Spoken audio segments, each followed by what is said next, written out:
넘기도록 하겠습니다.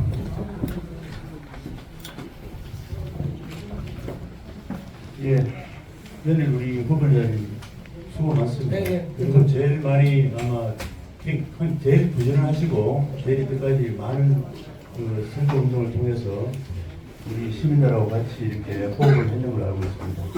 근데 제가 다른 후보들을 보면 이제 그 김천의 종합병원이나 아니면 뭐 대형 병원 유치에 대해서 많이 이야기를 하고 있습니다. 그래서 그게 어떨 때는 뭐 실현 불가능한 그 요소도 있다는 것을 이해를 합니다. 이해를 하는데 혹시 우리 후보님께서는 좀 실현 가능하게 또 지금 현실적으로 볼 때 뭐 대학병원이나 적어도 경북에 있는 대학병원이라든지 대구에 존재하는 대학병원 이런 걸 유치할 수 있는 건 또 방안이 있습니까? 예, 감사합니다. 좋은 말씀 주시는데 사실 김천의 조합대학병원이 제실납니다, 사실은. 예전에 제가 알기로 그렇게 한번 시도를 한 것들이 있는 걸 알고 있는데 후보가 누가 되든 누가 시장이 되든 간에 이 부분을 짚고 넘어가야 되고 유치할 수 해야 됩니다. 저도 시장이 된다면 이 부분을 적극적으로 할 생각입니다. 특히 지금 아시겠지만 김천에 소아병원도 없습니다. 그죠? 산부인과도 지금 없습니다. 그래서 지금 젊은 신혼부부들이 지금 애들에 대해서 산부인과를 가도 품이라든지 대도시를 가야 되거든요. 김천 현실이 그렇습니다. 지금 심각한 상황이죠. 그래서 다음 시장 멤버는 좋은 말씀 해주셨는데요. 사실 대학병을 유치해야 됩니다. 어렵겠지만 저는 그렇게 생각합니다. 우리가 발 뻗고 나서서 수고를 힘을 다하면 저는 청와대도 가겠습니다. 수고를 다하면 안 될 것 없다고 생각합니다.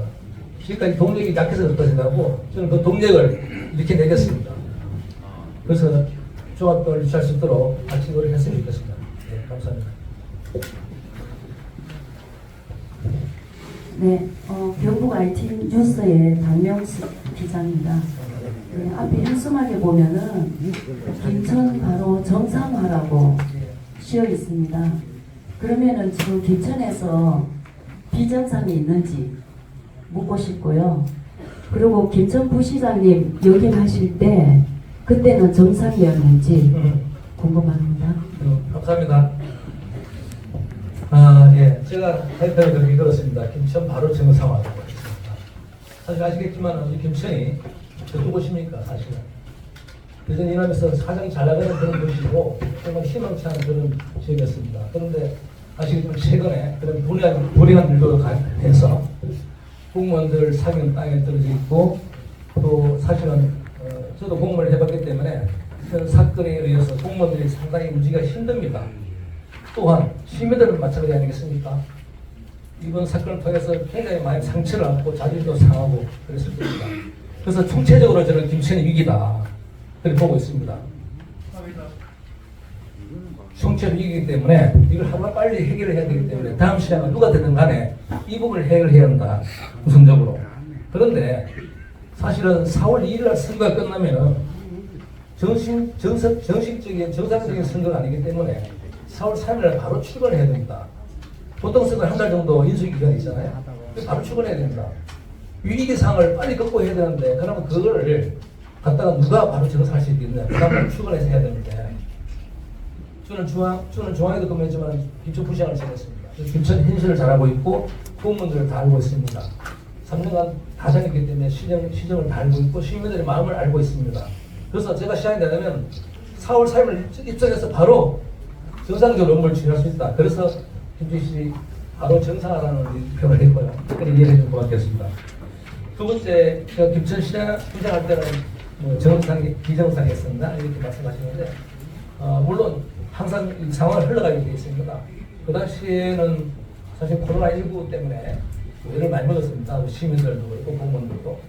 근데 저도 그 당시에 뭐 코로나 우선 극복을 위해서 열심히 했고 또 코로나가 심해져서 제가 이제 퇴근도 안 하고 사무실에 머물면서 이렇게 해드리고 있습니다. 그래서 꼭 이렇게 비정상, 비정상하는 것은 어렵게 비교하는 건 아니고 제가 지금 상황에서 앞으로 지금 김천이 좀 더 정상적으로 진급하게 나아가야 된다. 정상적으로 그렇게 해서 드린 말씀입니다. 감사합니다. 사마다 질문입니다. 아까 4월 2일에 재선거 하신다고 했잖아요. 근데 지금 4월 2일에 재선거가 이루어질다고 보십니까? 4월 2일에 선거가 지금 네. 예정돼 있죠. 네, 그런데 지금 현재 윤석열 대통령 예, 예. 그 어떤 탄핵이 인용되게 되면은 그게 지금 제가 이제 대충 들어본 바로 하면은 탄핵이 되게 되면 그날 또 플러스 60일이 대통령 선거가 됩니다. 예, 예. 그럼 현재 지금 만약 2월 말이나 그때 만약에 하나 예를 들어서 3월 12일 이전에 탄핵이 인용되게 되면은 이 시장선거 되겠지만 이렇게 되면 시장선거는 4월에 하게 되고요. 3월 12일 날 이후에 이전에 하게 되면은요. 그 날짜부터 플러스 60일이 대통령 선거가 됩니다. 그러면 김천시장 대선거는 미뤄지게 됩니다.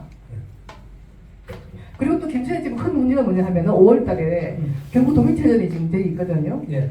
아주 심각한 문제가 지금 산적해 있는 상황인데 지금 4월 2일날 대선거가 이루어지지 않게 되면은 이 도민체전도 지금 다시 연기해야 될지도 모르는 상황입니다. 이 자체가 물론 지금 시장을 하고자 하시니까 제가 이 질문을 드리는데요. 지금 4월 2일날 대선거가 있고 그리고 또 하나 이 대선거가 이루어진 원인이 있어가지고 지금 후보자님도 그 원인을 제공했다고 그 시민들 많은 분들은 오해인지 사실인지 모르겠죠. 그 말씀이야. 거기에 대한 해명 부탁드립니다. 예. 선거 관련해서는 이제 대선하고 이렇게 결정은 제가 아주 알 수 없죠. 정치적 상황이라서. 그리고 두 번째 이제 그 지금 사태 김종인 시장 사건 관련해서 제가 이제 한간에 보고를 했다는 것이 소개되어 있는데요. 전혀 그런 사실이었다는 걸 분명히 말씀드리고 지금 아시겠지만 재판 과정에서 모 사무관이 이렇게 이제 유산 구리게 되어서 유산 구리를 받고 나서 그렇게 보고를 했다는 것이 재판 과정에서 다 밝혀져서 아마 시민들 다 알고 계실 겁니다. 다 알고 계시는 걸 알고 있는데 일부에서 그렇게 아주 오해를 하고 계신 분도 계신다는 걸 알고 있습니다. 그러나 이거는 사필 기생이다. 제가 전혀 그런 사실이 없기 때문에 하늘을 두고 그냥 살 수 있는 그런 상황이다. 이해해 주시면 고맙습니다. 예, 참고 설명을 좀 드리겠습니다. 잠시만요.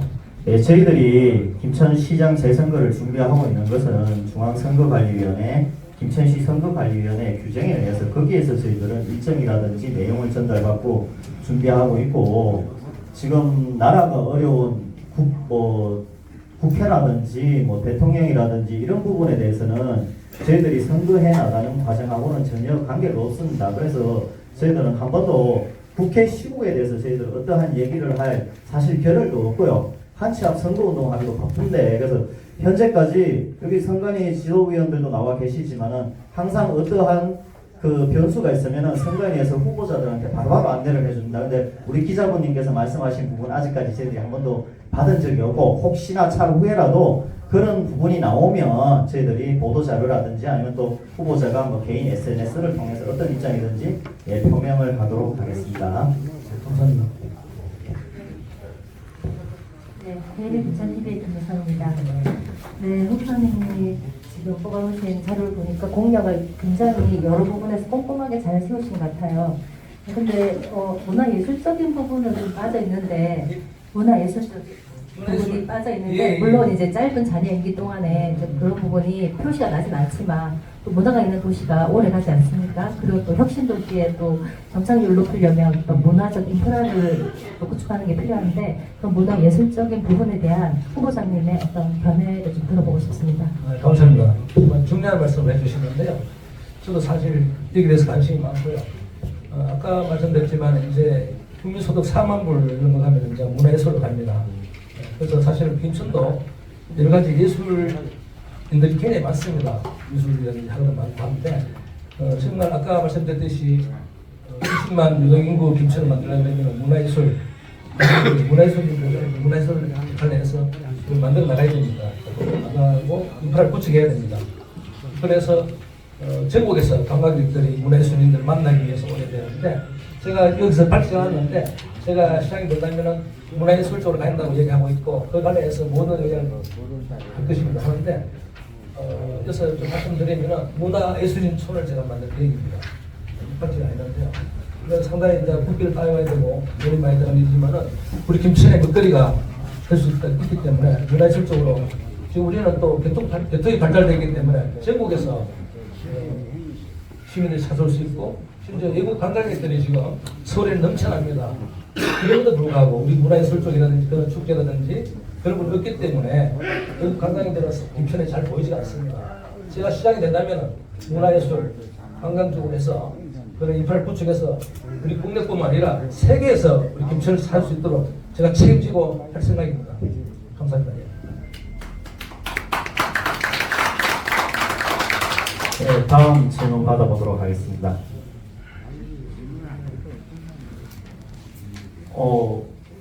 이 질문이 너무 없으면 안 되는데 공약이 너무 꼼꼼했습니까?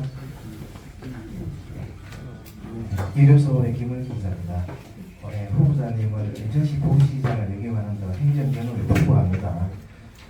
오랜 공직생활 동안 김천시 발전을 위해서 기여한 게 있으시면 말씀해 주십시오. 예. 사실 제가 그 행정안전부에서 20년간 근무를 했습니다. 사실 행정안전 근무할 때 우리 김천시에 지금 다 퇴직을 하셨지만 김천시 해난 사항이라든지 중앙부처 관련 사항들에 대해서는 사실 제가 행정안전부에 있으면서 많은 김천시 공무원들이 저에게 도움을 요청했었습니다. 저는 그 당시에 수많은 그런 공무원들이 찾아왔을 때 한 번도 제가 노라고 한 적이 없습니다. 조금을 했었습니다. 행정안전부에 관한 사항뿐만 아니라 중앙부처 다른 관련 사항들을 제가 다 안내하고 해서 많은 그런 결과들을 이룬 걸 알고 있고요. 그 다음에 심지어 제가 기부성과에 지방 재정을 담당하는 기부성과에 근무를 했었습니다. 행정안전부에서. 그 당시에 우리 김천시의 도로 건설이라든지 여러 가지 관련해서 제가 예산 지원도 많이 했습니다. 사실 제가 자랑을 잘 못하라는 그런 생각이라서 안 했을 뿐인데 많이 했고 또 아는 공무원들은 다 알고 있습니다. 제가 얼마나 많은 노력을 해서 김천에 재정 지원을 했는지는. 그다음에 재래시장 같은 경우도 뭐 아케이드 설치할 때 그 부분도 제가 지원했고 도로 건설 부분들 특별기부서를 제가 그 당시에 지원했었습니다. 그리고 김천시에 와서 또 뿐만 아니라 도에 있을 때도 제가 청렴도 측정 관련해서 청렴도가 항상 되기 때문에 김천에 와서 항상 해서 노력했고 제가 부시하고 있는 해에 청렴도가 김천시가 1등을 올라가는 건 없습니다. 1등을 올리기 굉장히 어렵습니다. 그래서 저는 자랑깨나 우리 김천시 김천 고향을 위해서 생각해서 살아왔고 지금도 그렇습니다. 그러니까 제 몸을 한번 살라 올라가니까 김천시를 위해서 고맙습니다.